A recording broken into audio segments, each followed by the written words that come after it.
Chers amis d'Outre-Rhin, bonjour. Je tiens à vous saluer au nom de tous les Muratais et plus particulièrement au nom des collégiens qui étaient parmi vous l'an dernier pour la Nuit de la Jeunesse. Il est difficile aujourd'hui de les réunir car ils poursuivent leurs études dans différents établissements scolaires et pour certains loin de Murat. Nous n'avons pu recevoir les jeunes Allemands en mai dernier et je le regrette beaucoup. Ce n'est que partie remise, je l'espère, et j'espère que le coronavirus ne freinera plus maintenant la fréquence de nos échanges. Malgré tout, en juin, nous avons eu l'honneur de recevoir le président du Parlement de Brême, M. Frank Imhoff, lors des cérémonies du souvenir des déportations qui ont lourdement frappé ma commune en 1944. J'ai le plaisir à le saluer.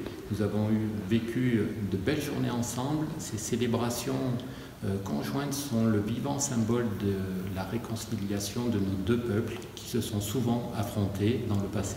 Je tiens à saluer aussi le maire de Brême, M.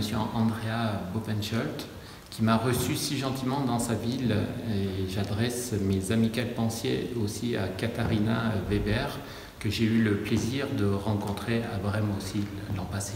Je me souviens aussi des mots qui ont été prononcés ici par son mari, Christian Weber, en 2014, qui disait « On ne peut défaire ce qui a été fait, aussi il nous appartient d'œuvrer sans cesse contre l'oubli ».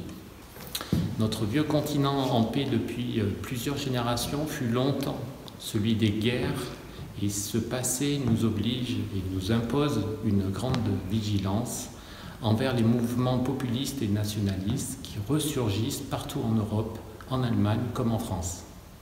Nous savons mieux que quiconque que les dérives de ces idéologies peuvent entraîner les pires débordements. Paradoxalement, les crimes perpétrés par les nazis à l'encontre de mes concitoyens au cours de la Seconde Guerre mondiale nous permettent de vivre aujourd'hui des échanges fructueux entre nos deux communautés. Sans ces événements terribles, quelle probabilité y avait-il qu'une petite ville d'Auvergne puisse connaître un rapprochement avec une grande métropole allemande?